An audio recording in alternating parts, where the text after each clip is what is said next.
And we are live with two of us, me and Janne today. So it's gonna be a blast. So Janne is doing his last finishes of eating, so I'll start us. Today we're having lots of things to discuss about, and it's good that it's only two of us, so we maybe can get things done a little bit faster. Today we have lots of CS happening, both EPL and FLASHPOINT, and this weekend is also full of other esports like Dota 2 Los Angeles Major and League of Legends LEC and LCS playoff start. So we have so much things to discuss about. All right, so now I have energy, I've eaten, and as you said, we have a whole lot to talk about. So I'm pretty sure if Teemu was here, since I don't agree with Teemu ever, this would take like 3-4 hours. So maybe we can get through this in a decent fashion today. Yeah, we are so much games going in this weekend, so I think we should focus on previewing those and maybe go the results pretty fast today. Yeah, agreed. I think the results are quite easy to go through. We had a big discussion yesterday about how we think they will go, and Yeah. I think we were actually quite on point as well. So pretty. Yeah, only thing we might not be 100% in point was the first EPL match of EU, the Virtus Pro against OG, which went to Virtus Pro way. Oh yeah, I actually kind of forgot about that game. Yeah, it was obviously surprising, but I think we were like somewhat on it, or I've been kind of defending Virtus Pro a lot lately, and maybe they don't deserve it, maybe they do. I still think they have been fairly close in a lot of games, even the ones they lost, you know, with clear scorelines like 16-8, 16-9, stuff like that. Yeah. They have looked decent. I was kind of on their... The T sides have been pretty bad. I think obviously the game against OG is a big step up for them, but also OG, I still don't trust them as being as good as they have shown this far. We kind of have different opinions on that. I definitely OG is a good team, but I'm not super surprised to see them lose this game. Like, let's say this game was the first one in EPL, I would say it's quite a close one. Obviously things have changed since, but good for VP. Obviously, it doesn't matter. They don't have a chance to go to the playoffs, and OG are looking good to do so. So the game itself didn't have that much value, but I'm sure VP can be quite happy with at least winning a series because they didn't for a very long time. Yeah, VP has been underperforming in this tournament, and OG has been overperforming, so this is kinda both teams playing at their normal level.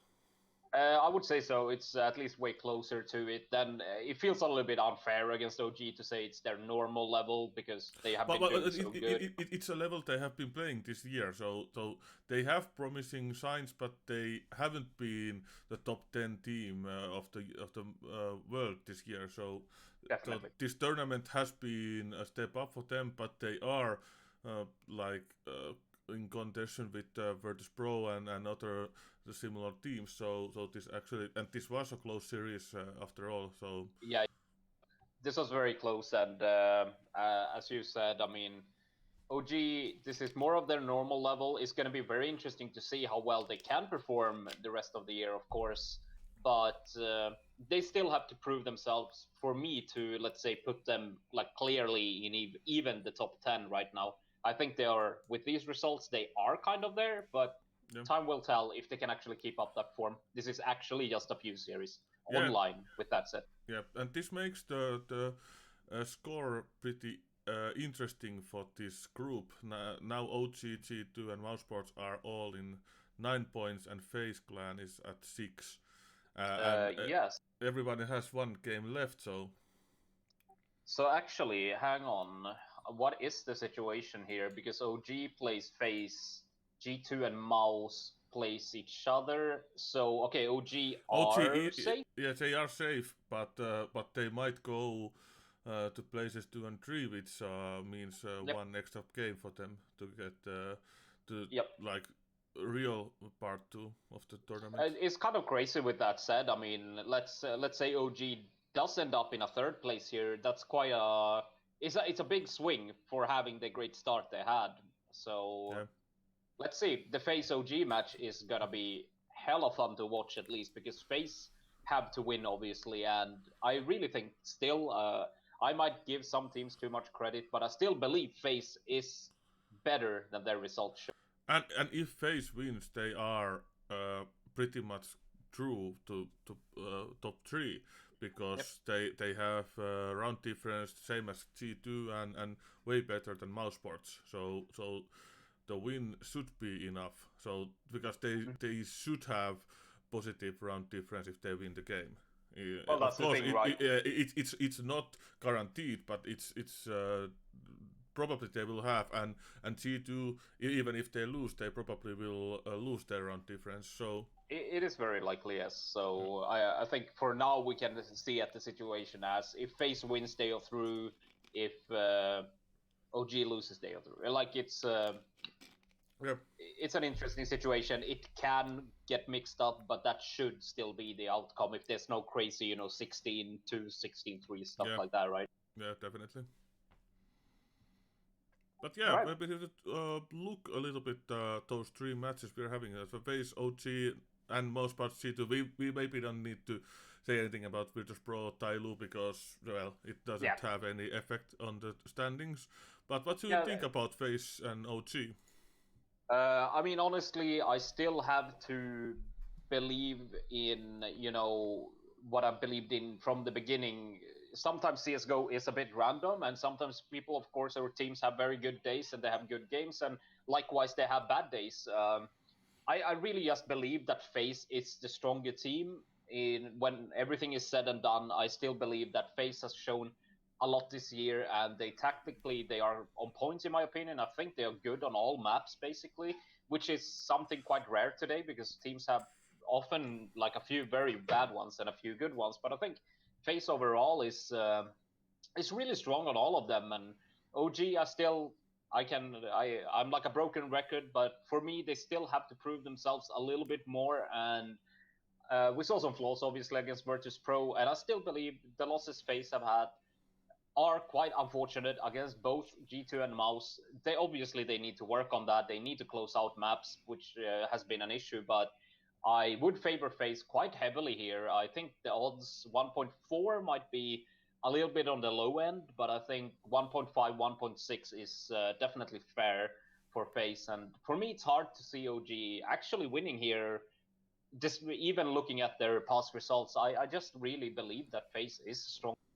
Yeah, and FaZe is a team that are in their best form when they need it the most. So I actually heavily favor FaZe here. I think OG has got in their point where they are going through, and it's something that is good performance from them, and I think they don't have chance against FaZe here, and yeah, so OG is true anyway, and I hope FaZe is good.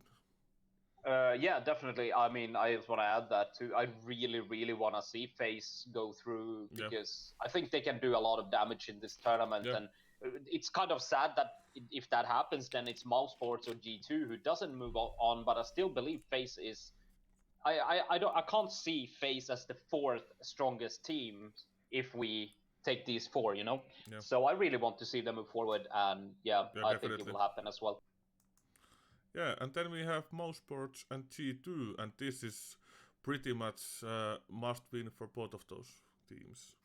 Yeah, this is honestly a banger. I mean, especially again, and I want to add that for FaZe and the other game as well, that I think teams are getting into this online thing. They are showing more of their real face, and I think that happened in Group A and B.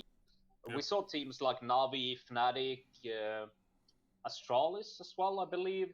They all had a hard time their Yeah. first few matches, but then they actually picked up and they started performing on their closer to a real level, right? And I think that's what's happening here too. But this game is really, really tough. Honestly, I don't know what way to lean here because G2 has definitely been quite up and down, but so has Mouse Sports. Yeah. And Jesus, this is like odds wise, this is as close to a 50-50 as you can find. Yeah, there I is not a massive difference anywhere. It's Yeah. 1.8, 1.9 for every betting site for both of the teams. So God, I think if I have to choose a winner here, I think G2 yeah, me too. is my small favorite.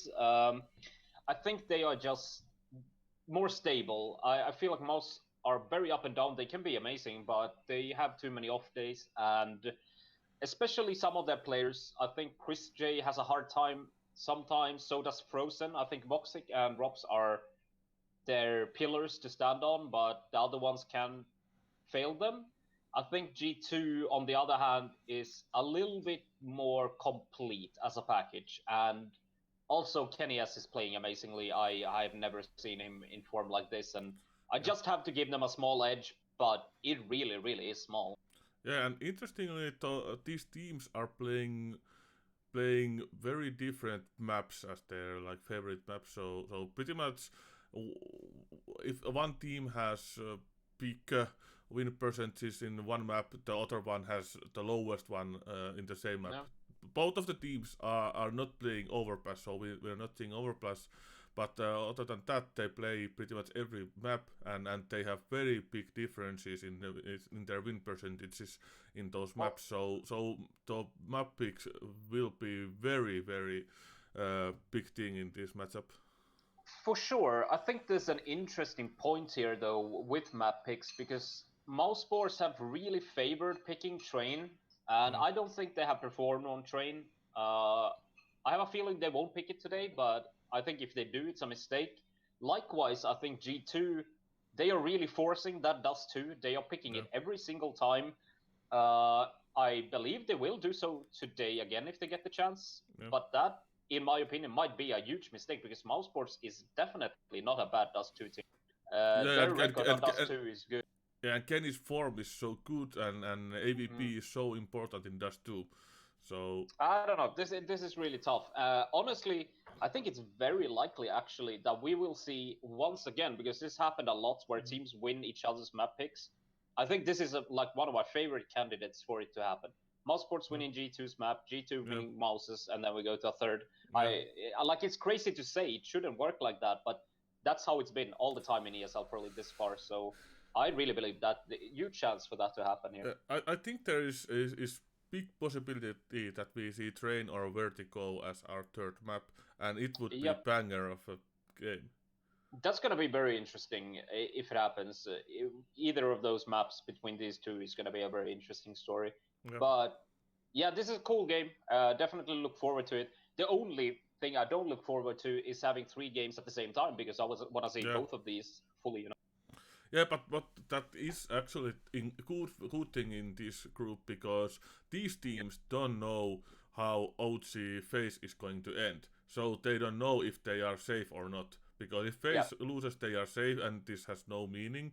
And it's only like they are uh, handling the third and second places in here. But if FaZe Clan wins, this is huge for both of these teams. So definitely. that's an We extra bonus. definitely, and we discussed this before the Yeah, format a little bit, but uh, it's sad when a lot of games are played at the same time, but I yeah, still find this to be the best solution possible. yeah, So I kind of like it. I really, really prefer this from a competition point of view. So it's good, and wow, this is gonna be crazy actually because everything will depend on the other game, and then both games are very, very interesting all by themselves. So we're gonna have a good evening. Both these games start at 6, right? Yeah, 6:30. 6:30. Yeah. Basically. All right. Luckily, I have 2 monitors, so I can watch both of the games. Yeah, well, I'm not at the office right now due to Corona, so I don't. Oh shit! I'm not happy about this. I actually had a monitor, but it's broken, so I will have an Oh issue. no. But I guess I'm gonna be the master of alt tabbing today. Yeah, but they are squad streaming, I think, so you can watch both of the games with what a little smaller Yeah, screen. yeah. Yeah, but yeah, let's go to EPL NA then. All right, so we have we had Furia's 2 games Fall yesterday, Patrol. right? Yeah, Furia's Fall Patrol was the first one. Yes, so this is very interesting. Swole Patrol are surprising everybody. I believe I don't I don't think anybody really favored this team to be this good. Yeah. And we definitely said this yesterday that Swole Patrol can definitely win this. That they did it this convincingly though is still surprising, and it's quite cool. I mean, you could get like 3.54 times the money on Swole Patrol, and we all love those odds. Yeah. Definitely saw this as a 50-50, like almost at best. And I don't know, this is super cool. This Swole Patrol team, they are performing really, really good. What I've seen, I didn't see all of this, but what I've seen from them this far, I think they are they're super good team. Yeah, Yeah. that's it. And they won Furious Mapic Nuke 16-7. That's and that is something else. Yeah, actually this is one of the ones I saw, and their CT side was solid. Like honestly, from what I saw, this could have been bigger than 11-4 on their CT side. They played great, in my opinion. It wasn't even close. Oh. Well, Swole Patrol is definitely going to find an orc pretty soon with this kind of performance. And I think, they are in a situation where they won 2 games and lost 2, so they will need a win in their last game. Yeah. And they play MIBR, who I suppose they don't have a realistic chance to go through. They don't even have a chance, as I see it. So I definitely favor them now to win against MIBR, and then they would go to the playoffs. And I mean, who could have seen Swole Patrol go to the playoffs here? It's crazy. I think all 5 teams, if you look at it, EG, Liquid, 100 Thieves, Furia, MIBR, it's quality teams. There's not any weak, like, tier 3 teams here. So that's amazing result for them. And as I said, I think tactically they are good. The individual level seems fucking great. I don't know. Where have these players been half a year ago, I haven't seen almost any of them. Yeah, and this is strange because like Cloud9 has put 2 completely new rosters which have more or less failed, and still these kinds of guys has been playing some tier 3 tournaments at the same time. So why haven't these guys been picked up before? That's just amazing. Yeah, it's pretty mind-blowing, really. But I think, of course they play well individually, but I suppose what allows them to do so is their tactics and their team synergy, basically. I don't know, I like this a lot. I really, after their first win or their first few games here, we were like, okay, holy shit, this team is actually pretty good. Right now, I would believe this team has really, really all chances to become, an actually solid top team. Yeah, definitely. I can see one more NA team challenging the EU teams here. Yeah, and I think it's also just worth mentioning that we have EG and Liquid are obviously the 2 big boys in NA, but hey, give this team a few months and maybe they can even challenge them for those spots. Yeah, as I see. EG is not that far away, I think, from them, because EG has been up and down too. So yeah, definitely. Of course, EG did 2-0 Swole Patrol, but that was a close one, and that could have gone either way. And it's still worth mentioning. Like, this team can still grow a lot from this. So super cool stuff. Really, really hope now that Swole Patrol closes it out and wins against MIBR to take that playoff spot, because it would be disappointing if they don't after these kind of results, right? Yeah, talking about EG, they played MIBR yesterday, and they pretty much closed MIBR out from playoffs. Yes, I think this game in contrast to the other one, we favored EG a little bit more. Yeah. But I also thought that MIBR would have a pretty good shot at the upset. Obviously, I mean EG clearly favored, but I think MIBR showed at least why I've been talking more good stuff about them lately. I think they did fairly well here. I mean, they won map 1, and that was a close one. Map 2, they were really close as well. I mean, 16-13 on Dust 2. MIBR had the chance to close that one out. I think I saw some rounds there where they were playing on the T side, and they could have, with one round win, they would have put EG on an eco, and they could have closed it out, but they didn't manage to do so. But still, I think this is a very, very good sign for MIBR, because they have been down in the trenches. Like, they have been god awful, that's the honest truth. Especially around like winter time or Christmas times there, they were looking absolutely terrible. So this is still a very, very good sign for them. I mean, they will end, and that's crazy to say, they will probably end last in this group, most likely. But this group was very hard. This group, I think this group is super close. All the teams there's no really low-class teams. I mean, maybe Swole Patrol beforehand, obviously, we would have looked at them as that team. But they have performed really well. And I think this is, as I said, I'm not going to repeat myself more, but this is still a step up for MIBR. And honestly, with a little bit of luck. Yeah, definitely. And Inferno is so snowbally map that 16-8 is not bad score in there either. It was very close series, and MIBR is looking better and better, and I'm just waiting for the next tournament so they can show their progress. The thing is, like, if we talked a few months ago, I would have cut off MIBR and said, this team is done, they are not gonna come back, they fucking suck. That's what I would have said. Yeah. But now, there's a glimpse of hope, and I really think we'll see this team actually come back.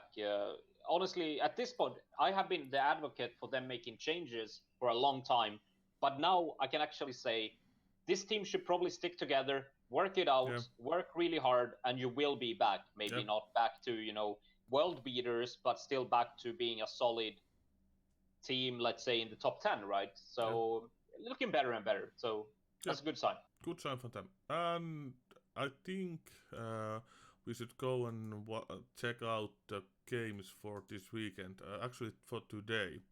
So it's Liquid against EG, 100 Thieves against Fury Up, and Swole Patrol against MIBR.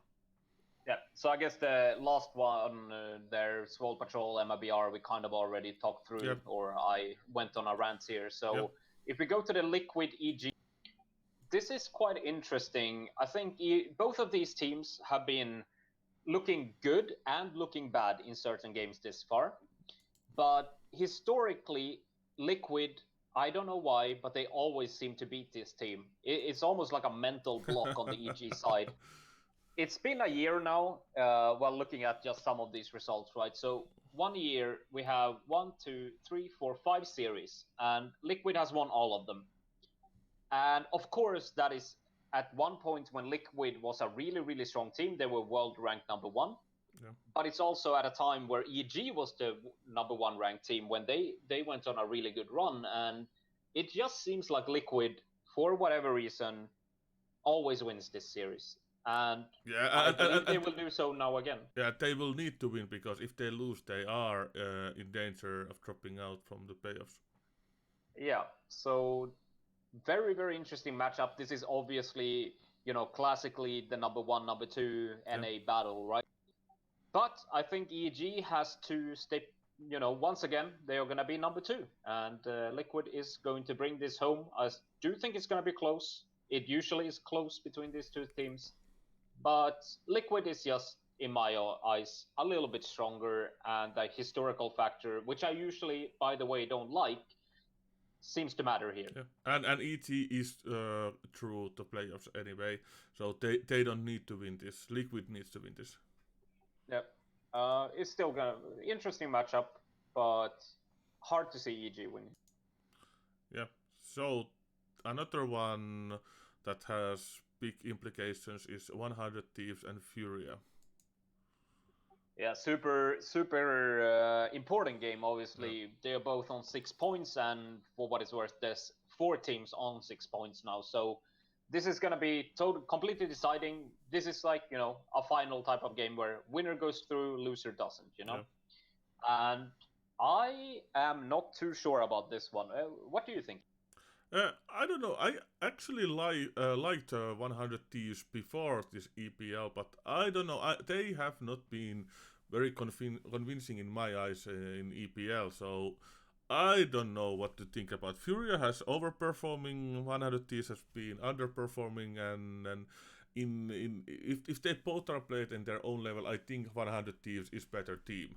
But right now, Yeah. I actually think that Furia has chance here. Yeah, same. I really feel like this is very, very close to 50-50. I think I kind of liked what I saw from Fury in the beginning, but then again, their win against Liquid, it was really just Liquid not being on the server. It wasn't like Liquid, they were terrible that series. I don't know how it happened. And then the MIBR game, they won, but it wasn't like super convincing. Then they have 2 losses now, EG and Swole Patrol. I really don't know. It's actually pretty interesting just to note that both of these teams started with 2 wins and then they have 2 losses following that. Yeah. So, man, I have no idea. I can't even call it. This is just 50-50. And interestingly, they have won the different teams and they have lost the teams that other teams have won. So. Oh wow, you're actually right. That's actually pretty. That's pretty crazy to think about. Yeah. Holy shit, yeah. No, seriously, I'm not even gonna call a winner here. 50-50 game for me. Yeah, and actually there is a possibility to get even 2.2 for Furia, so I think it's pretty good odds if you say it's a 50-50 game. Well, that's the thing, right? I think if you obviously now you can't get those types of odds for 100 Thieves anywhere, but any team over like somewhat significant over 2 times the money, I think is good. Like 2.2 on anybody of these 2, I would take it, because it's a coin flip as far as my logical brain can work it out. It's very. Actually, just to mention, if we move on, I said we don't have to discuss the Swole Patrol MIBR game, and I don't think we do, because we already did. Yeah. But it's interesting that MIBR is favored somewhat significantly in that matchup. Yeah, that's actually true. At this point, I mean, I understand if you look at this, from a pure before the tournament type of scenario, which sometimes you have to do, but Swole Patrol has been way too good to not be favored here, in my opinion. And MIBR is out as well. I mean, man, if I would take probably 1.8, 1.9 on Swole Patrol too. And getting over double the money is, in my eyes, almost 2.3. Yeah, that's crazy to me. Yeah, actually, that's a very good bet. Yeah, that is going out on the betting Twitter today. Yeah, I'm definitely going to put some money in. Yeah, honestly, I don't understand. Like, I'm very confused with these odds, actually, and that doesn't happen too much. I usually can back it up with, okay, but maybe I think one thing, but I can understand, but here I just don't understand this at all. Definitely. All right, cool. All right, let's go through the Flashpoint. So we had 2 games yesterday. First one being Chaos against Fun plus Phoenix. Yeah, so interesting. I did not watch this game for what it's worth, but we all favored Fun plus Phoenix, right? Well, I favored Chaos. Oh, really? Yeah. I was totally wrong. Wait, maybe I did too. No. We disagree with this. Okay, sure. Well, either way, I don't think I had a strong reasoning for one way or another. I haven't seen enough of these teams, but from what I've gathered, it seems like Fun plus Phoenix has quite a hard time, and Chaos has up and down, but they have some good wins on their record, and well, they managed. From the looks of it, it was fairly close. It went 16-11 to Chaos, then Fun plus Phoenix won the 2 last maps, 16-9, 16-12. Yeah, once again, Map Pixel lost, so. Yeah, this is actually I'm thinking of going through every single game we had since the Corona season that's been played in Flashpoint and ESL Pro League, and just check how often do teams actually win their map pick, because I'm starting to feel like it's less than 50%. Yeah, Seriously. definitely. Yeah. It's been so many games where both of the map picks were lost.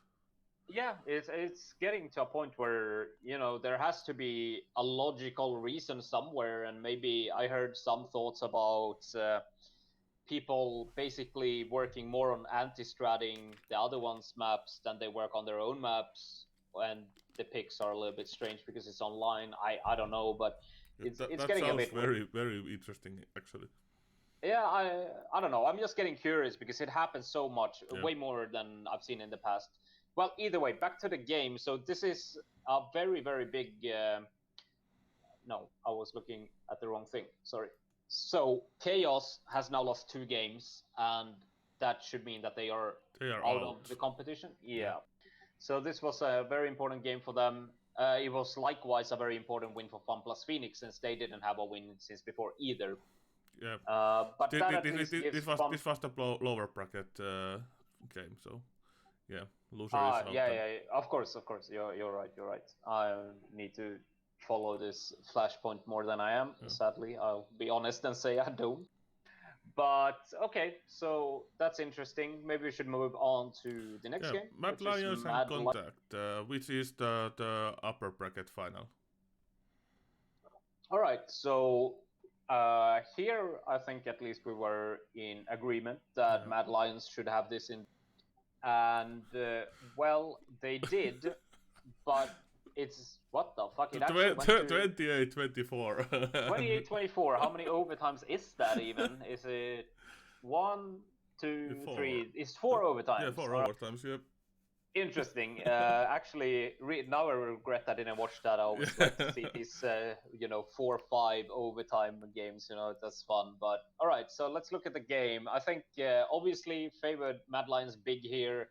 I don't think it was even that close. Mad Lions are, for my money, actually, I think they are the strongest team in Flashpoint. So, and Contact isn't even close, but it got fairly close, I suppose. So, decent sign for Contact or something like that. But it seems like Bubsky had one of his pop-off games. Yeah, it was strange. The same, yeah. Yeah, that's pretty. But I really like him as a player. I've seen a lot of good signs this year from him. Likewise, I've been talking a lot about A-Core. Seemed like he wasn't popping off as hard today, but or yesterday. Yeah. Actually, interesting. So Bubsky, he had 51 frags on Mirage. But then again, it's 52 rounds. So, yeah. But a 50 bomb is still a 50 bomb, huh? Yeah. And yeah, we have some games coming this weekend. We have actually 5 games coming tomorrow and at Sunday. So. Oh yeah. Actually, yeah. 3 games Saturday and 3 games Sunday, because one is going to Monday for me, but it's starting at midnight at your time. But yeah. Those are.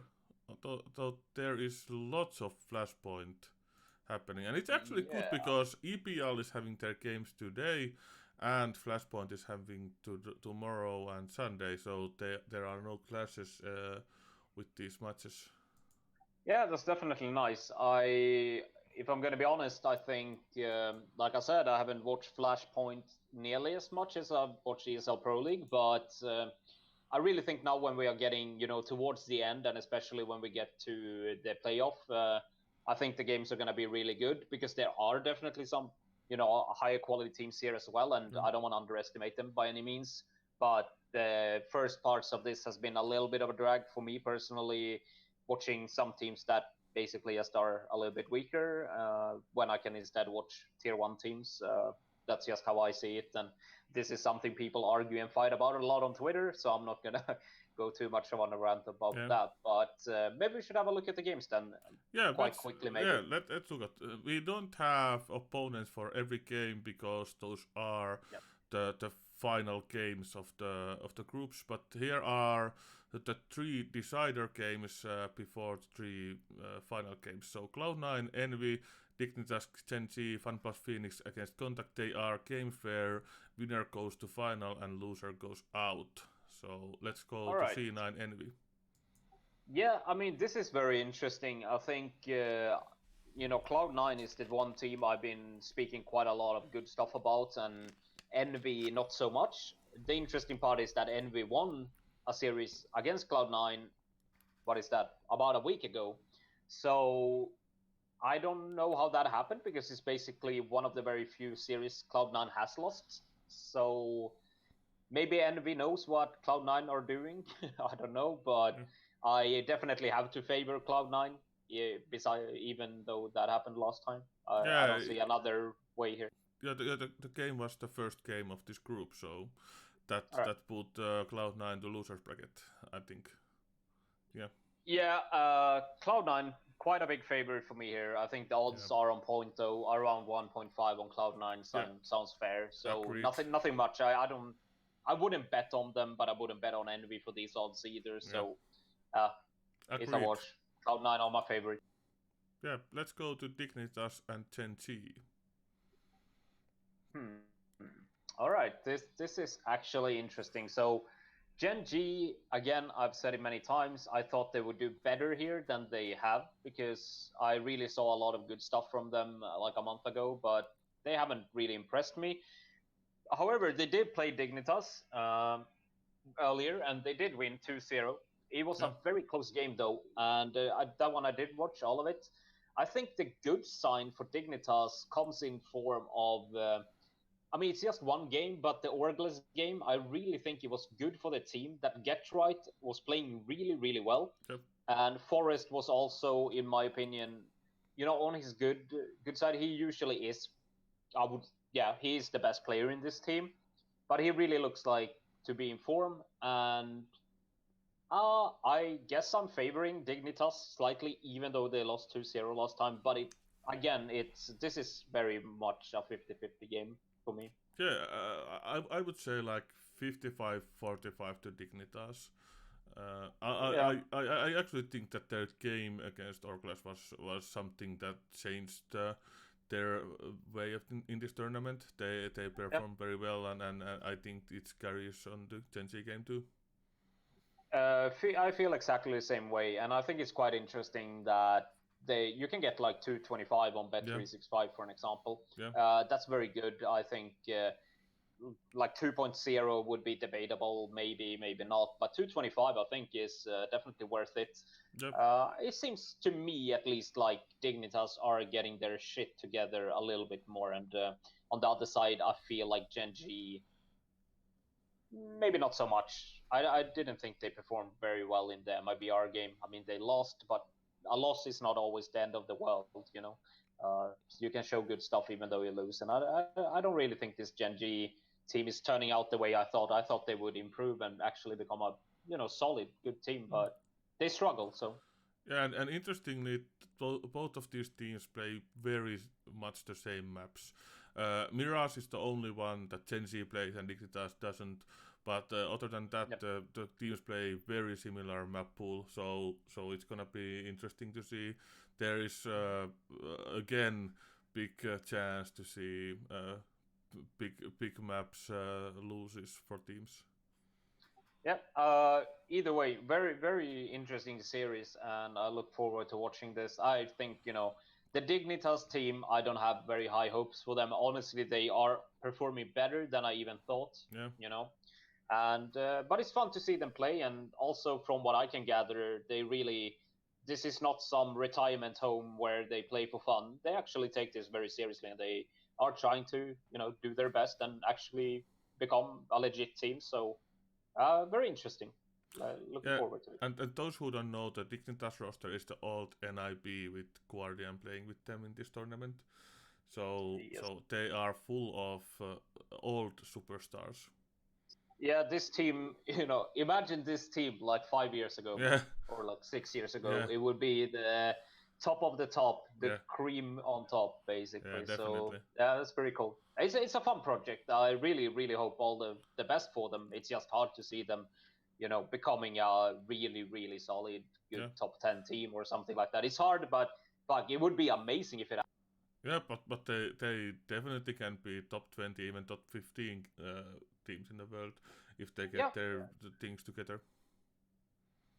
Do agree with that, and that itself would be an accomplishment, worthy of some praise. So yeah, definitely. Cool stuff. Cool. And yeah, the last decider match is Fun plus Phoenix against Contact. Oh, so this is one of those games again. How do you call this one? Honestly, I don't know, dude. Okay. Well, before I would have actually no. Okay, I still do. I still favor Contact. Yep, me too. Not by that much, but yeah, they should be favored. And I think again the odds are actually quite on point. Maybe they even favor Contact a little bit too much, in my opinion. If I think like 1.7 on Contact is where where I would put the line. Yeah, so it is something you could bet on Contact, but there is also a possibility for upset. But I don't think that you should bet for upset with 2.3 or 2.2 odds. So Not in this game. Yeah. I agree. If it, like for me to feel like Fun plus Phoenix is a value bet, it would be like it needs to be pretty close to 3 or something for me to be like, oh, this is good. But yeah, we can probably move on from that. And do you want to have a look at the 3 games that are going to happen in the weekend? Yeah, we can see we have Havu against either Cloud9 on Envy, and I think Havu should be favorite either way. Yes, I don't think there's much doubt. I think if somebody asked me like a week or 2 ago, I would probably say it's very close to 50-50 because I do like Cloud9. But Habbo has shown very good signs, and yeah, I would favor them heavily. I would say, realistically, let's say they played Cloud9. I think they should be like a 1.6 favorite or maybe even 1.5. So yeah, definitely Habbo favored. Habbo has only lost to Mad Lions, which is the best team in FLASHPOINT in my opinion. So yeah, agree. Yeah, and then it's MIBR against Dignitas or Gen G. Okay, well, whatever happens, I will favor MYBR here. I think they are the better team. So, honestly, it's quite hard for me to see Dignitas. Let's say Dignitas wins. I can't really see them beating MIBR. But likewise, I don't think Gen G would do it either. I like MIBR. They are just up and down though. They seem to have very like bad off days every now and then. So I wouldn't want to call it like a sure win or anything, but definitely MIBR favored. Yeah, that's not the sure win, but I think the next one is Mad Lions is facing FPX or Contact, and yeah, I think this should be so Mad Lions favorite. Yeah, this is actually like very, very one-sided. I don't think there's any way at all. Like, honestly, I think Mad Lions, whoever they play against, they should be like a 1.15 favorite. Like, I don't think they will be. I think they will be like a 1.3, 1.4 favorite. And I really think that's actually a good bet because Mad Lions have looked good. And they are, for my money, it's not even that close, honestly. I think they are by quite a bit the best team in FLASHPOINT. Maybe Havu on a good day can challenge them because Havu has looked very good against Upscale. Havu had no chance against Mad Lions in the first phase finals, so that is true, and that says a lot. So yeah, definitely Mad Lions. At this point, it's a big surprise if they don't win the whole thing. Yep, definitely. That's at least. Yeah. All right, that's enough of CS. So there is so much games happening today, tomorrow, and Sunday, so you can enjoy full weekend of CS. But we are going to focus on Dota 2 now. So we were supposed to talk about ESL Los Angeles yesterday, but we didn't have time for that, but now we do. So it's time to check up how the online Los Angeles tournament is going. All right, let's have a look at this thing. Where do we want to start? We have a few actually that has finished up. Yeah, you can lead. I will follow. Yeah, so let's start with the North American side of things, if Yep. you can get that up. Yep, it's so up. we had the final yesterday, and Quincy Crew, which is former Chaos, they have had a lot of names, but they played against EG in the final. I don't think there's not that much to talk about here. EG are playing with 2 stand-ins, and Quincy Crew is, so team. In all honesty, and it says a lot that EG won this final 3-1. It was actually a pretty fast finals as well. The games were rather short, besides the last 4th game. So EG are just too good, even with 2 stand-ins, and honestly, that just proves how much better they are than any other team in this region. It's not even close. So very expected result. Even with the 2 stand-ins, I actually, if anything, I thought the other teams would have more of a chance against them because, 2 stand-ins is a big handicap. So yeah, but there we are. Okay. So we can move on to, let's just go take them one by one. So we have the South American side of things here. I'm not exactly sure what was even played yesterday. We will have, though, the playoff today, I presume. Yes, so the playoff games are played today, and it will be Beast Coast and Furia playing for a final spot against NoPing Esports. And this is this is actually very, very interesting, especially since I have to call out myself here. Where I can find the playoffs? I only see like standings for group stages in this page. Let me check for you. It's on the bottom of the. If we are on the same page. You are there. Let me send you a do I want me to go to Gamepedia or Liquipedia? Just send me a link where you are. So I sent you a link to Liquipedia. Yeah, let's go there because their own site don't show the playoffs. Interesting. Yeah. I never used that because it actually isn't very good. To be honest. I see. So the interesting part here in South America is that I called Thunder Predator to win this whole thing, and they lost 3 games in a row and ended up lost it. Yeah. So it's quite interesting as well, because this really, from our old perspective as well, it was Thunder Predator and Beast Coast being heavy favorites and NoPing Esports being like the 4th. I don't know how this really happens. They are performing really well. They have some pretty decent players, looking at, just name by name. Tavo and Costabile especially are names that stick out and have been a big part of the South American Dota in general, but still Thunder Predator and Beast Coast came in as heavy favorites. Yeah. I really, again, and I'm getting tired of myself for saying it, because it sounds like a bad excuse a lot of the time, is that I really feel like these teams have not been taking this all that serious. They really seem to have just slacked off. They don't perform as they should, especially Beast Coast. I think Thunder Predator, that's on me. They looked good 1 week ago. Now they look god awful. So, it is what it is. But Beast Coast is definitely the best South American team, historically, and they should be. If we were looking at a normal tournament, I really think they would be the strongest, but I don't think they have really taken this all that serious. Yeah. And it's understandable why as well, for that matter. But they still have a chance, so they play Furia in 4 hours for the possibility to go to the grand final, and at least I would still favor them to win that matchup. If this was a week ago, I would say it's not even close. Now I don't know anymore, because everything is the world is upside down. But yeah, it would still be a very interesting final, I think. Beast Coast, if they match up against NoPing in a best of 5, maybe they can get it together and still win. Teemu would be happy because he would actually be right about something. So yeah. Let's hope for that. Let's give Teemu a win here. Yeah. And so let's move on to China. Yeah, China. Okay, let's go.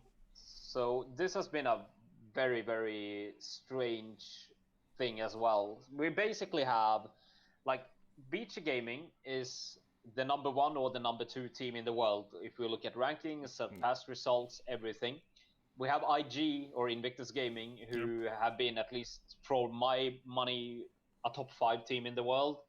And then we have PSG LGD, who are, they are a massive name. They have not performed that well this year, but they are the 3 teams in the bottom of the table in the group stage, right? And we have Royal Never Give Up, eHome, and Newbie taking the top 3 spots, which I don't think anybody can explain this. Like, there is no real logic to this. This is crazy. With that said, I don't want to discredit these other teams, because they have really, really like world-class players in them as well. Like Royal Never Give Up has Monet, September, Super, eHome has Sylar, Faith Beyond. Everybody knows these players have been in, TI finals or winning majors. They have been there. But it's a super big surprise that the 3 fucking world beaters of China ends in the last 3. But again, I have to bring it up. I think this just proves my point that in some teams have not been practicing. They have not been, in their normal state of mind because of the ongoing situation. But either way, the playoffs have started in China. So we had the first round being played. Wait, what's that? This morning, actually. No, it was not. It was yesterday. So Royal Never Give Up won against eHome in the winners round 1, as it's called, where the winner goes straight to the grand final. And Royal Never Give Up takes that spot. It's actually pretty cool. I think Royal Never Give Up has been counted as the 4th best team in China for quite a while. Sometimes number 3 last year. But they have always been very, very solid. If this was a European team and we talked more about them and they got a little bit more attention, in Europe in general, we would see them as a very, very high-class team. It's just that they always been in the shadow of PSG LGD and VG Gaming, and this year IG as well. They are a super solid team, and whoever they face in the final, I look forward to this game a lot, actually. And with that said, we'll have newbie VG Gaming play today. It actually starts in about an hour. And the winner of that game will play eHome tomorrow for a spot in the final. So it's kind of late starting time for Chinese. It definitely is, yes. Kind of interesting. I was just looking the same, and I was amazed. Because that the thing is, I've been watching quite a lot of the Chinese games, and the thing is that they always start quite early in the morning for us at 8 a.m. But then the last games have been at 2 p.m., which is understandable. It's a long day of games. But now, today, as far as I get it, there's only one game anyway, so it's kind of strange that it starts that late China time, right? Definitely. But I think they want to have a possibility for European watchers to see, and it's actually possible to watch in NA because it starts at morning time for them. It's kind of true. It's actually a pretty comfortable and good time for pretty much everybody. So, or where people mostly are watching. But either way, I think this is completely upside down. If you literally turned the group stage table upside down, I would be like, seems pretty logical. So, it is what it is. But I really look forward to watching this. I've been watching a lot of Chinese Dota lately, and since we have a new patch that came out not long ago, it's been very interesting to follow all the regions. And the ending to this will be interesting. I think at this point, VG Gaming was a big favorite earlier, but I don't think they can be anymore, not after these results. So I guess Royal Never Give Up is the strongest team for whatever reason right now. But as I said, I don't... For whatever reason. Well, I think the reason is that other people or other teams haven't cared enough. And I honestly believe that to be true. Then if somebody wants to fight me about that, that's fine. But it doesn't make it, for me, it's still interesting, especially from the new patch point of view, that there's a lot of new stuff going on, and that's very interesting to follow, no matter the region. So and interesting, the Newbie won 2-0 against VG Gaming in their group stage match, so VG might be doomed today. I really think looking at all this, it's actually funny too. We talked quite a bit about odds, right? And the Dota 2 odds have been favoring these big names all the way through. No matter if they lost, if they whatever happened, it's been like VG Gaming and IG will win every game. That's been the old situation. Yep. And today it's the same. I actually checked it before, and I'm really, really interested in betting on UB because Vici Gaming is a 1.44 favorite, and I don't get it. It doesn't make any sense. Of course, if this was, before the tournament started, I would be like, okay, that's pretty reasonable. But looking at the results now, you get 2.62 on newbie, and I'm pretty sure you can find something better. I'm just checking the first betting site I had very open. Good for newbie, actually. Yeah, I will definitely tweet out about this when we finish up here, because this is way too good. Vici Gaming is not looking like themselves, and also they seem quite lost in the patch in general. So, if anything, this is at best, in my opinion, a 50-50 game, and getting that good of an odds on newbie is crazy. So, definitely. Yeah. Okay, that's probably enough for China. We actually talked about that way longer than I was planning on. Yeah. So let's do the SEA region quickly here.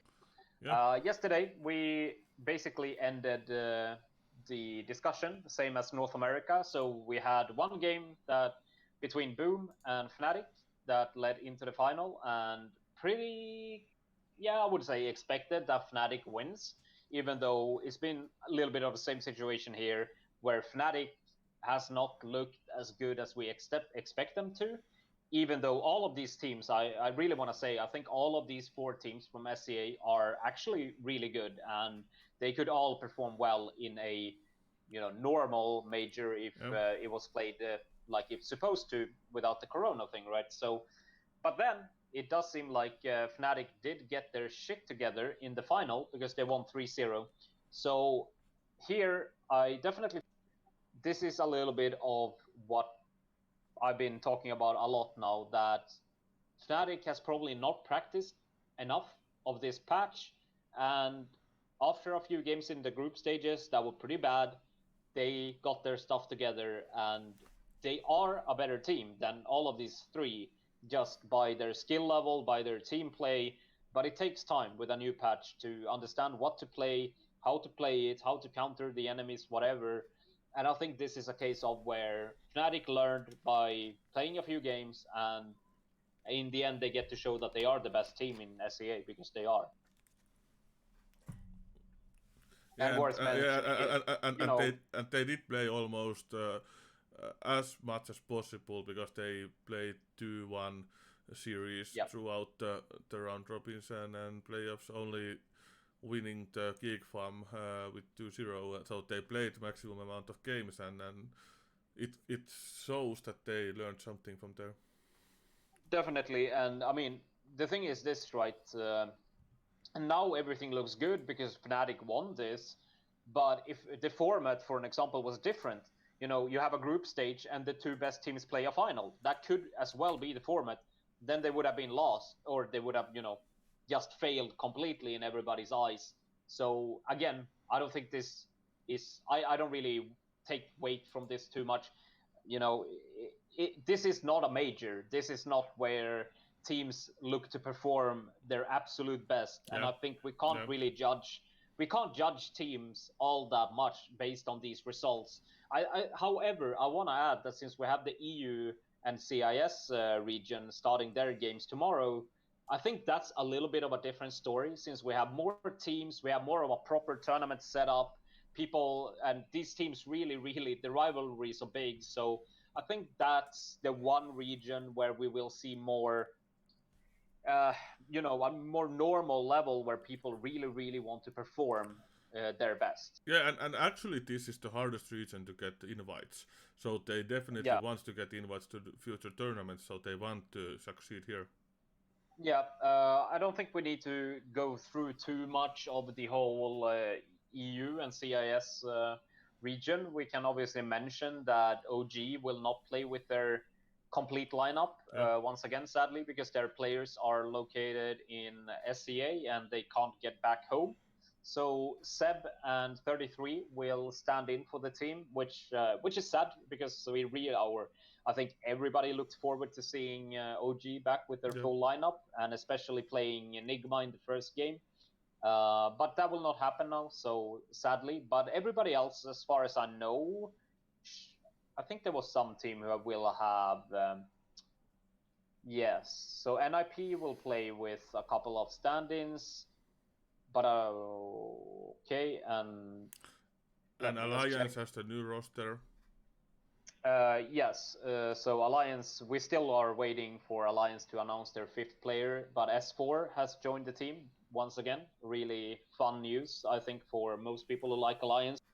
Even though the changes are quite unexpected, I'm pretty sure everybody really loves having S4 back, and it will be super fun to see what they can do with this lineup. What else is there to actually say about this? And there is a qualification tournament going on for the last spot, so we don't know the last correct. team yet. We don't. The only thing we know there is that today it will be. I can't talk. It will be decided today, and it will begin with Windstrike playing aggressive mode, which were 2 of the teams that we kind of talked a little bit about having maybe an invite, because we didn't even know if it was going to be a qualifier or invite or whatever. But both of those teams make sense. They are, kind of the best part of the tier 2, tier 3 scene for Dota in EU and CIS for that matter. So the winner from that will play Chicken Fighters in the final and decide who goes to the major, I guess we call it. But it's pretty interesting. I just want to add, especially for Swedish people, it's kind of funny that Chicken Fighters have done well to get to the final, first of all, but they also started playing with Era, who is a kind of legendary Dota player. I would even go as far as saying that. He used to be a very, very, very good Heroes of New Earth player who were part of the absolute top teams there, and then he's been in Dota 2 and played in Fnatic, NIP. There's been a short stint in Alliance. He's played in Godsent. It's a player who has a very long history, and it's fun to see him come back. He unfortunately has had quite a hard time for about 2-3 years, and now obviously not a success just yet, but it's already pretty good that they actually go to a final here, because the other teams are good, like Aggressive Mode, Windstrike, Tempo, never heard of. But 2 of the teams are pretty good tier 2 teams. So whoever goes through, they will join so hard group. There's Alliance, Gentlemen, Navi, NIP, Liquid, Secret, and Spirit here. So they're gonna be getting some serious opponents here. This is like the group of death. Yeah. I don't know how this happened. I don't know who draw the groups, but these are not balanced.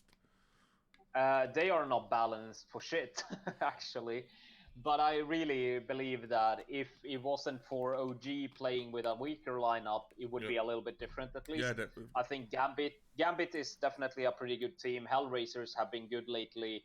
So then the group would be quite strong, but still Group B is, I don't know, it's murder. I mean, you have Secret, Liquid being absolute top teams, Alliance as well. Of course, they have some changes now, but then, filling that out with Navi, NIP, Spirit, okay, Gentleman, maybe not, but that is a really, really tough group. Yeah, and only 4 goes through, so half of the teams will drop out. Yeah, that's crazy, actually. I mean, this is harder than I want to call it a real major all the time, but like if this was at the normal ESL Los Angeles played off with all the teams around the world, you couldn't even create a group this hard then. Yeah. So yeah, pretty crazy, but it's gonna be fun. Everything starts tomorrow, and I'm looking forward to that a lot. But I also look forward to Alliance's announcement, which should happen today or at the very latest tomorrow, since they're already playing tomorrow. So let's see who that 5th player is, because I actually have no clue at this point. So we are having almost 2 weeks of very good Dota every day, 4 games. So this gonna be a blast. Yeah, it's also, I mean, it's pretty cool that, just about a month ago, we were like, oh shit, we're not going to have any esports and everything is cancelled and total chaos, right? And now it's like, we have more Dota than ever, we have more esports than ever. CSGO is going crazy, we have Dota 2, I mean, League, I can't remember a time where I had this much to watch, honestly. And it's actually very great for us that the EPL group stage is ending, because if EPL and ESL One Dota was played at the same time, it would be hard to keep on track on everything. Yeah, definitely. It's very. The schedule is very good for somebody who wants to watch. Yeah, and we know exactly what to talk about next week's podcast. There is a lot of games coming on with the Dota 2, so it's gonna be a blast. Definitely. How about the other MOBA? Yeah, What's going on over? let's go in there, because we are going to have first playoff matches of the spring season, both in LEC and LCS, and let's go to Europe first. So we are having 3 series this weekend. Uh, uh, Today we are having the G2 Esports against Mad Lions, so it is the upper bracket game with Seed 1 against Seed 4. So G2 Esports got to decide if they want to play against Mad Lions or Origin, and they picked Mad Lions. So, with somebody who doesn't know as much about League, but it sounds like, from everything I heard, that should be quite a clear choice. Yeah, and that they wanted Mad Lions. I actually went to see Bet365 odds for this game, and it gives 7.5 to Mad Lions. Jesus, is this played, by the way, in best of 3, best of 5? Best of 5. Okay, well, so because that obviously changes it. all playoff games are best of 5s, as far as I know. That's something I actually love with League. That is always it's super cool. But then again, that's something that should favor G2 quite a lot, instead of it being a best of 3. Right? Yep. But still, 1.07 on G2 is sounds like murder. Yeah, it's unplayable. Yeah, but it should be clear match for G2, but you have to remember that G2 had a very weak period in the middle of the group stage, and they just crumbled totally. They have get their shit together after that, but there is always a possibility for G2 to go too far with their inventions and lose map or 2, but it is best of 5, so they should be able to go back to basics and win the games needed for this. So I think Mad Lions has next to no chance to win the series, but they might take map or 2. I was just gonna ask. I mean, I think you can get pretty close to double money on Mad Lions winning 1 map. Yeah. 1 game. That's quite definitely reasonable. Doable. Yeah. Because G2 Esports is a team that they want to try something new. They want to experiment things. They want to have fun sometimes. So there is possibility that they will try something that just doesn't work, and they will lose 1 map for that. And it is upper bracket game, so they have room for experiment here. So I think they will do some experiment, and if you get almost double your money for 1 map victory for Mad Lions, I think you should take that. Yeah, I was just a little bit curious, because I was thinking basically along the lines of, since you could bet on what's more likely, Mad Lions winning 1 map or more, or G2 going 3-0, it kind of sounds to me like, well, it's probably more likely that Mad Lions can at least win 1 map. Yep, I would say so. It's pretty cool, though. Obviously, I haven't checked through enough here, but as far as I can see, you can get... they are quite, actually... God damn it. People are really undecided on this. For example, on Betway, the odds are 1.5 for that to happen.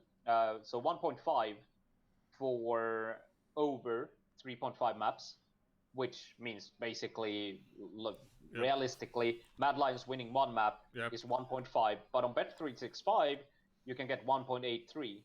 So it's very, very different. Yeah, that's a big difference.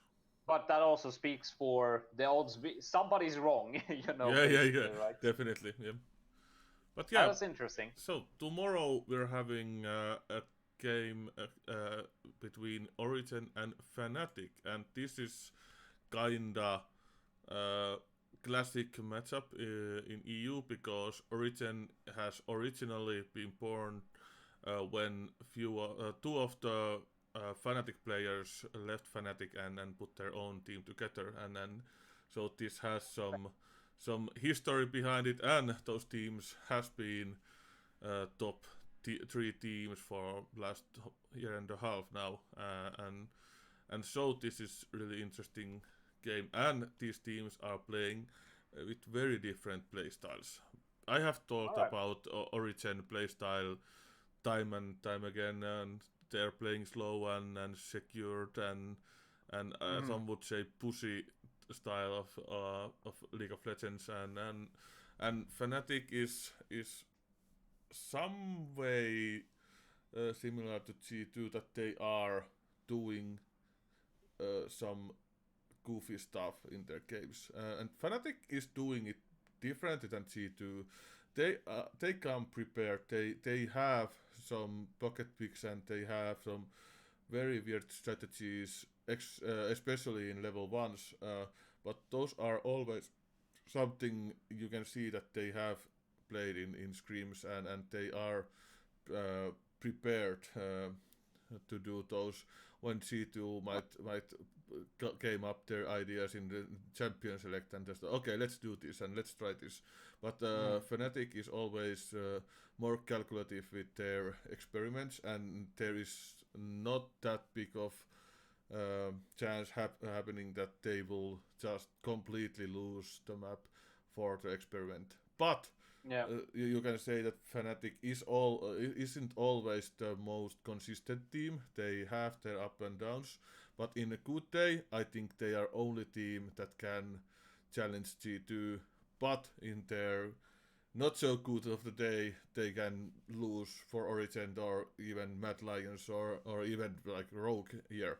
So Fnatic is kind of coin flip team in some ways, but in the last few weeks they have looked very good, and they are the team that can get the new meta fast. I think faster than any team in here. So it's good for the first round of playoffs, because even if we talk about yesterday that it's every 2 weeks that the updates come, the patches come, but they will play the whole 4 week of playoffs in the same patch. So the patch will not update for esports middle of the playoffs. So the first week is something you have to adapt, but you will play next 4 weeks with the same patch, so you have time to get know and get used to the patch we are playing for. So so I think Fnatic is favorite against Origin. Actually, I'm not sure what the odds are for that. They are favoring Fnatic slightly. Yeah, and I think I was pretty curious about this because so Bet365, for an example, is one for Fnatic and 2.2 on Origin, but on Pinnacle you can get 2.6 on Origin. yeah, That sounds really actually high. 2.6 is very good. I Yeah, think. it sounds really, really high compared to everything else I've seen here. Yeah, the 2.6 you should definitely take, because Origin has a chance in this. That they definitely has a chance. It's Fnatic favorite, but it's not done deal. No, definitely. I now got really curious and checking other places. I mean, 2.6 is really high compared to anybody else. I can only find like 2.3 is basically some kind of like 2.2, 2.3 on Origin is the average, but 2.6 at Pinnacle sounds really, really good. Yeah, I think I should make an account for Pinnacle. It's the one site I don't have an account for, so maybe it's time to do that. Yeah, it looks like. I think it's fun too. I mean, I'm a bit off topic here, but the good thing with Pinnacle is that they offer a lot of different options for everything. The games usually have way more options, like player kills and stuff like that, which other ones usually don't. So it's pretty cool. I like Pinnacle. Yeah, so Well, but this is the series for me in this because of course everybody knows I'm a Fnatic guy, but I think Origin is not the ideal opponent for Fnatic, so there is real possibility that they will fuck this up and they will go to lower bracket. But whoever goes to lower bracket from this, they are probably going to round 3 because the EU lower bracket works differently than LCS lower bracket works. So we are having the losers bracket playing against each other, eliminating one, and the winner of that will go and play against the lower seed loser of the winners bracket, and the winner of that will play the higher seed. So oh, okay. so we are having a little bit like not typical a double elimination bracket here, because seeds are a thing here. Because if you are lower seed coming into playoffs and you lose the first round of winners bracket, you will have to play one extra game. And That's interesting, actually. Yeah. It's very different. Different for me, coming from a CS:GO and Dota background, but Yeah. I actually kind of like that, because then there's the benefit of doing better and getting the highest seed still matters, Yeah. and I kind of like it actually now that I see it. Yeah, and even if like G2 somehow loses their game, they are going to one round farther than they would have in a normal double elimination bracket. Yeah. So it's actually it's first time I see this, and I actually like this very much. Yeah, I think it's really cool. And this is used only in LEC, and LCS is having a typical double elimination bracket with the normal layout. So it's kinda experimenting things between these two leagues. Yeah. Well, But speaking of the losers bracket, Yeah. Is it actually called losers bracket and not lower bracket? Yeah, losers bracket is the Right. name I think it's called. Funny, it sounds so harsh to me. Like, Yeah. this is the loser side, But okay. So we'll have Misfits, Temu's favorite team, Yeah. and Rogue, right? Yeah, Rogue. Yes. So what do we think about this one? This is so fucking hard for me because if you asked me this 2 weeks ago, I would be favoring Rogue actually pretty big here. Yeah. But now that Rogue played abysmal last 2 weeks and they dropped from 2nd to 6th pretty much. Alright.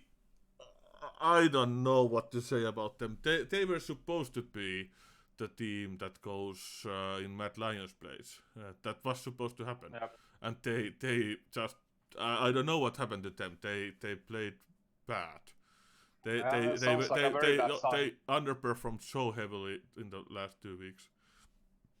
That's very interesting. I mean, it just sounds to me like if you have that bad of a time, then you probably come in here and you shouldn't really be favored. They aren't favored either, but it really sounds like it's quite bad for them, And Misfits has, as far as I know, they've been doing quite good at the end to get here, right? Yep, and Misfits were ranked, I think, positions 8 and 10 in our power rankings with me and Cameron. So yep. they have really surprised us, and they have been playing very well. And their mid laner is possibly the best player of the regular season in my eyes. The Febiven has been really overperforming when you watch his last 2 years of play, and now he's pretty close to being the best player of the league, and that's something else. And that's where they have gotten their victories. Also, they played very well around their mid lane and snowballed the victories from there. But in the later stages of the regular season, they have also been performing very well in other lanes too. So I think Misfits should have this pretty easily, actually. Even if Rogue gets their normal performance, I think Misfits is still the slight favorite here.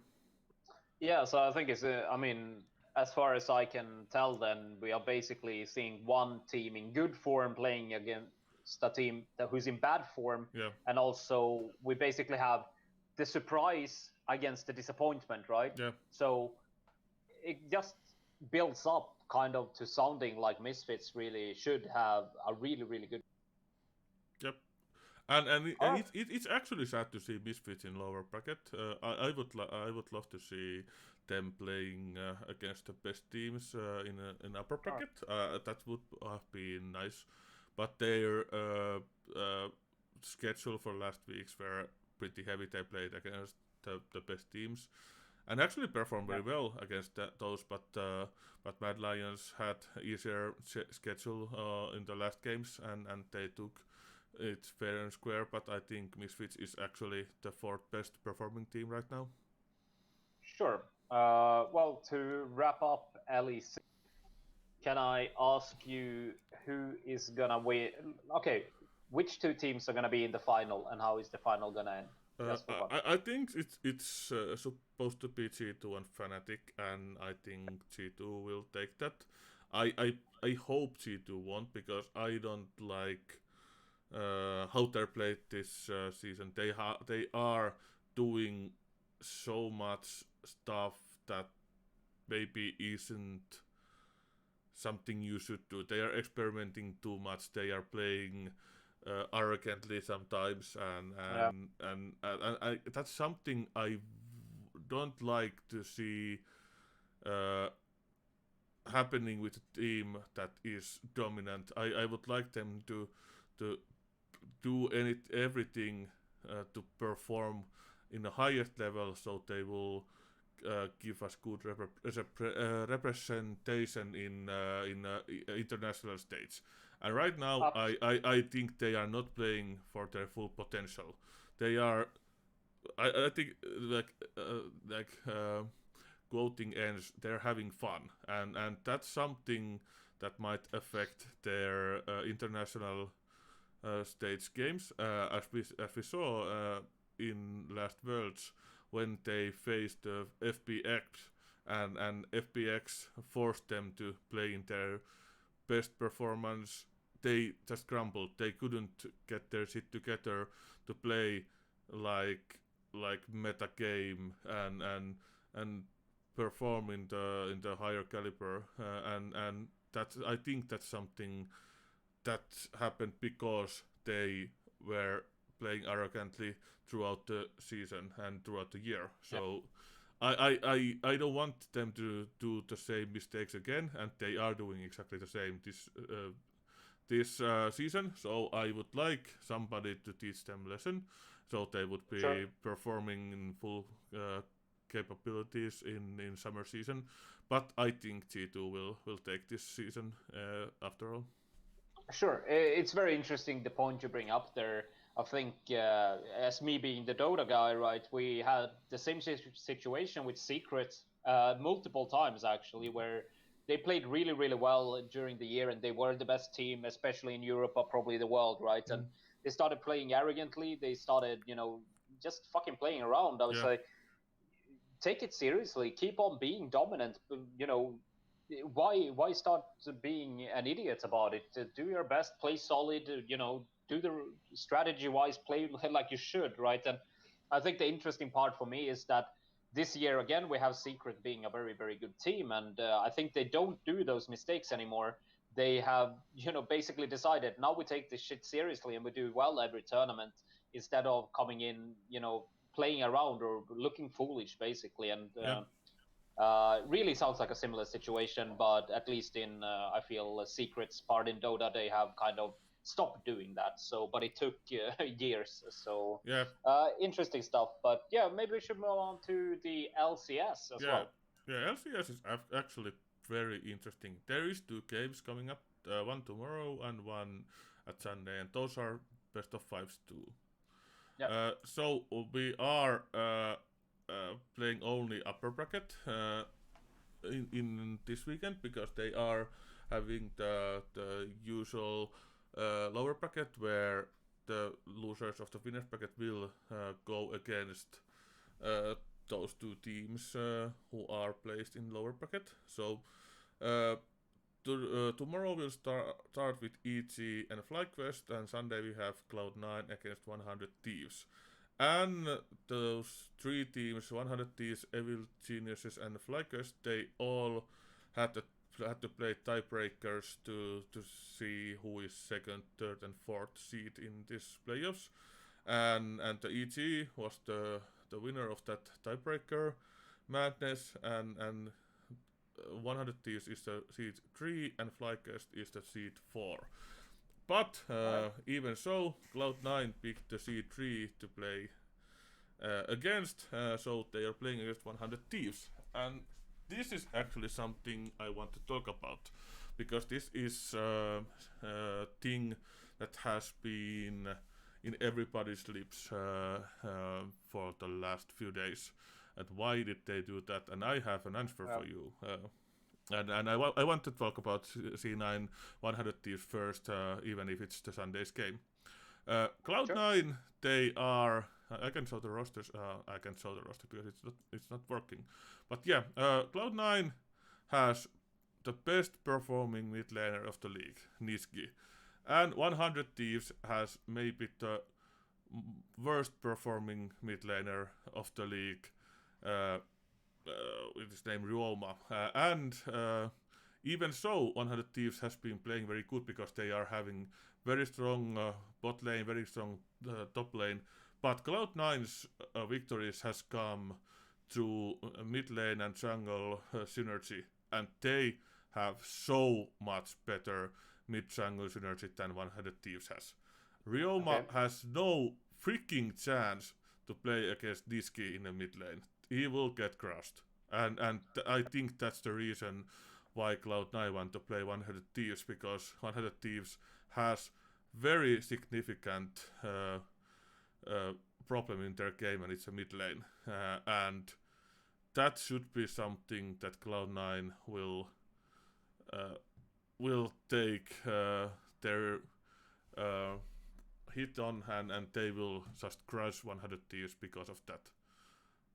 That's very interesting, but at the same time, just hearing it like that, it definitely sounds like it makes sense. And but then again, I suppose anyway that whoever Cloud9 plays right now, they are a massive favorite, right? Yeah. So yeah, it seems that Bet365 has at 8.5 to 100 Thieves. Yeah, just looking at that too, actually, and. I mean, from everything I've seen and heard, I mean, obviously having a 17-1 record speaks for itself as well, but it really, I don't know how big of a stretch you need to do to find any kind of reason that 100 Thieves should have a chance here. Like, it really seems impossible, to be honest, but... Yeah, and importantly enough, the two teams that has been able to challenge Cloud9 in this whole season has been TSM, which is in lower bracket, and Team Liquid, which is out of the playoffs. So none of the other teams has been able to be even close to Cloud9. So it seems that Cloud9 should have a clear way to finals, and whoever they face there, it's probably not TSM, so it should be easy enough victory of the whole season for them. Sure. Actually funny, the only thing I could get into my mind, as in comparing, when somebody dominates and then first round of something, they just crumble and fall, just got reminded of... Then NHL, actually, we had Tampa Bay being like the most dominant team in the regular season ever, and then they lost 4-0 in the first round of playoffs. Do you think, is there any chance? Like, can you see it happen? No, not against 100 Thieves. And I think, actually, if they played against FlyQuest, I could see some possibility for that, but I don't see how 100 Thieves would win Cloud9. Sure. That's just that's not possible. But I think that Evil Geniuses, if they win the FlyQuest, they have some chance, and I think their odds will be very different than 100 Thieves. It's not going to be 8.5 when Cloud9 and Evil Geniuses will Sure. go head to head. So I think Cloud9 did very well picking 100 Thieves, but their true test will become when they face EG or Flaggest. Sure. Do you think? Okay, let me put it like this. Same question again, like we had in the LEC. Is it more likely that Cloud9 wins 3-0 or that 100 Thieves wins one map? Which one do you think? I think this is 3-0. I don't see how 100 Thieves wins a map here. Because I think Cloud9 wants to show everybody that they deserve to be 17-1. Sure. I mean, it makes sense. Yeah. Cloud9 has been more dominant than G2 has been in this year. I was actually about to say kind of the same thing, because the odds are, kind of similar for the 3-0, for an example, right? Yeah. And to me, it really seems like G2 is kind of a shaky team, Yep. In comparison to what I've heard and seen as well from Cloud9. But I'm not the expert here, but it really, if you compare the two, it seems so, different, right? And the odds lines are still kind of the same. So that's kind of interesting. Yeah, Cloud9 is way, way, way more a dominant team than G2 has been. Sure. That's definitely. I don't think anybody can argue that. Like even little me, I know that, right? So how about the same question then for the LCS final? I want to know the two teams in the final and who's. Yeah, I think Cloud9 will definitely be in the final, but second one is actually pretty interesting. I would like to say TSM, but they are facing a massive challenge for playing the full losers bracket or lower bracket. So they have to perform every day. So I think it's going to be decided between EG and Flycast. Yeah, and now it's very interesting. Because honestly, for me, looking at this with the knowledge I have, it really seems like, okay, besides Cloud9, I have no freaking clue. It seems really close. Yeah, I think EG should go against Cloud9. We haven't really talked about that, okay, but there's nothing much to talk about. EG, I think, is a stronger team than Flycast, and they should take, even if it's gonna be a close one, but I think EG is going to play against Cloud9, and Cloud9 will take that, so EG will be the losers bracket finals, and it's hard for me to see that 100 Thieves is going to play against TSM, and I don't think 100 Thieves can challenge TSM, so TSM is playing either Flycast or GG. That can be a hard match, but I think it's gonna be EG TSM in a lower bracket finals, and that is actually very close series in my eyes. So it's either EG or TSM that is going to go against Cloud9 in the finals. Yeah, sure. Very interesting. I think every time we talk about these things, at least I learn a little bit more, and I'm starting to get a hang of, how good teams are, and a little bit more information in general about it. So it's actually going to be real fun. I'm definitely going to follow both LEC and LCS these playoffs. I've been watching quite a bit of like I told you, I've been watching more of the China or LCK and LPL since they are played in the morning when I start work. So that's been pretty fun. But maybe it's time to turn my head towards home soil with Europe and NA, right? So and LCS season has been, I think, the tightest that has ever seen. Only Cloud9 has been performing very well, but after Cloud9, like positions from 2 to 9 were open like before the last week, and that tells you enough that it's very, very close between those teams, and they are cross-playing a lot. So it's very hard to see who is going to be the favorite in some of these matchups, because they are they are tied in points. They have played 1-1 in a regular season, and it's gonna be so hard to predict some of these games. So it's gonna be very important to see these first round matches, so we can see the form of these teams. Yeah, for sure. And I mean, same goes for I think any game. I think it's something worth or something I want to say because I feel that a lot of it.